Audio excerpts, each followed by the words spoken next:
नमस्कार.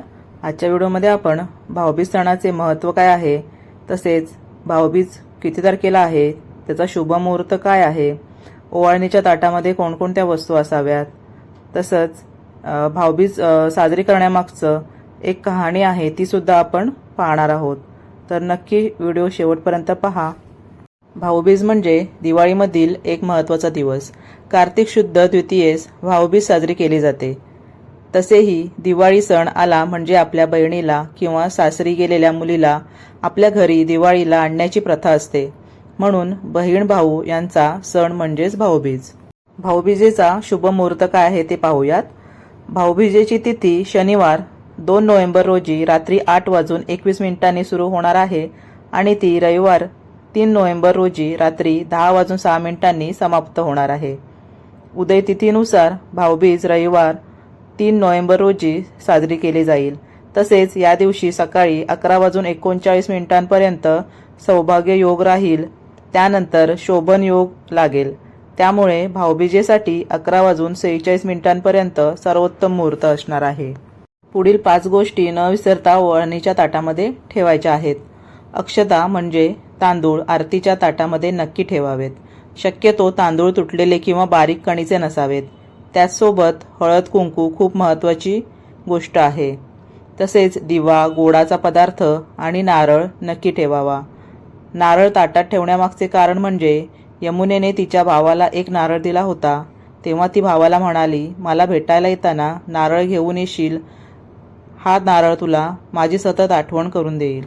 तर आता आपण भाऊबीज साजरी करण्यामागची कहाणी काय आहे ते पाहूयात. या दिवशी यमराजाची बहीण यमुना हिने आपल्या भावाला म्हणजेच यमराजाला अगत्यपूर्वक जेवायला बोलावले होते. यम आपली बहीण यमुना हिच्या घरी जेवायला गेला, अशी पौराणिक कथा आहे.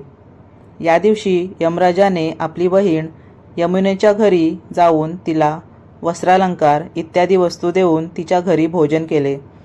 म्हणून हा दिवस यमद्वितीया म्हणून साजरा केला जातो. या दिवशी नदीत स्नान करणे अत्यंत पवित्र मानले जाते. यम आणि यमी या भावा बहिणींच्या प्रेमाबद्दल हा दिवस साजरा केला जातो. भाऊबीजेच्या दिवशी भाऊ आपल्या बहिणीच्या घरी जातो. त्या दिवशी बहिणीने वेगवेगळ्या प्रकारचे पदार्थ जसे लाडू, करंजी, गुलाबजाम, चकली, चिवडा हे सर्व दिवाळीसाठी केलेले असतातच. त्या दिवशी भाऊ बहिणीच्या घरी गेल्यानंतर संध्याकाळी एका पाटावर बसून दिवा, हळदी कुंकू, अक्षदा यांनी सजवलेले ताट घेऊन आधी चंद्राला आणि नंतर आपल्या भावाला ओवाळते आणि दहीभाताचा नैवेद्य चंद्राला दाखविला जातो. आपल्या भावाला गोड पदार्थांचे जेवण वाढते. अशा प्रकारे हा सण मोठ्या उत्साहाने साजरा केला जातो. भाऊबीज म्हणजे बहीण भावाच्या प्रेमळ नात्याचा उत्सव असतो. भावाची मृत्यूपासून सुटका व्हावी आणि दीर्घायुषी व्हावे यामागे हा खरा उद्देश असतो. भाऊबीजेचा हा सण वेगवेगळ्या भागात वेगवेगळ्या नावांनी ओळखला जातो. उत्तर भारतात नेपाळमध्ये भाई दूज आणि भाई टीका असेही म्हणतात. हा सण भावाच्या दीर्घायुष्यासाठी आणि त्याच्या आरोग्यासाठी प्रार्थना करणारा दिवस आहे. आपल्या मनातील द्वेष निघून सर्वत्र बंधुभावनेची कल्पना जागृत होते. आपल्या शास्त्रात असेही सांगितले जाते की स्त्रियांमध्ये या दिवशी देवीत्व जागृत होतं. अशा परिस्थितीत बहिणीच्या सानिध्यात राहण्याने, तिच्या हाताने बनवलेले पदार्थ खाल्ल्याने आणि तिच्याकडून ओवाळून घेतल्याने भावाला व्यावहारिक आणि आध्यात्मिक लाभ प्राप्त होतो. तसेच एखाद्या कोणत्या कारणामुळे बहिणीला कोणी भाऊ भेटलाच नाही तर ती चंद्राला भाऊ समजून ओवाळणी करू शकते. सख्खी बहीण नसली तर कोणत्याही बहिणीकडे किंवा अन्य कोणत्याही स्त्रीला भगिनी मानून तिच्याकडनं ओवाळून घ्यावे. भाऊ आपल्या यथाशक्तीप्रमाणे पैसे, कापड, दागिने अशा विविध वस्तू देत असतो. बहीण भावाचा हा भाऊबीज सण महिला खूप मोठ्या आनंदाने आणि उत्साहाने साजरा करतात.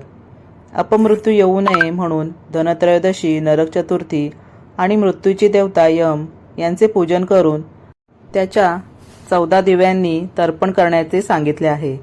असे केल्यास अपमृत्यू येत नाही. म्हणून बहीण भावाला ओवाळून झाल्यानंतर जेवू घालते आणि देवाकडे प्रार्थना करते की माझ्या भावाला सर्व संकटांपासून दूर ठेव. आपल्या भावंडांसोबत आपल्या नातेसंबंधांचा सन्मान करणे आणि आपल्याला जोडणारे अतूट बंध साजरे करणे ही एक आठवण आहे. पारंपरिक विधींद्वारे किंवा फक्त एकत्र वेळ घालवण्याद्वारे भाऊबीज ही कौटुंबिक संबंध मजबूत करण्याची आणि चिरस्थायी आठवणी निर्माण करण्याची एक संधी आपल्याला असते. असे मानले जाते की भाऊबीजेच्या दिवशी लग्न झालेल्या बहिणींनी आपल्या भावांना त्यांच्या घरी जेवायला बोलावले पाहिजे.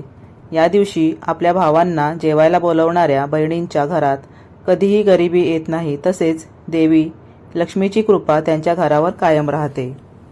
भाऊबीज संदर्भातली ही तुम्हाला माहिती कशी वाटली ते मला नक्की कमेंट बॉक्समध्ये सांगा.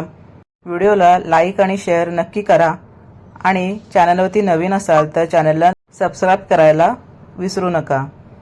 तुम्हा सगळ्यांना माझ्याकडून भाऊबीजेच्या खूप खूप शुभेच्छा. ही दिवाळी तुम्हाला सुखसमृद्धीची, आरोग्याची, भरभराटीची जावो ही ईश्वरचरणी प्रार्थना करते आणि माझा हा व्हिडिओ इथेच मी संपवते. धन्यवाद.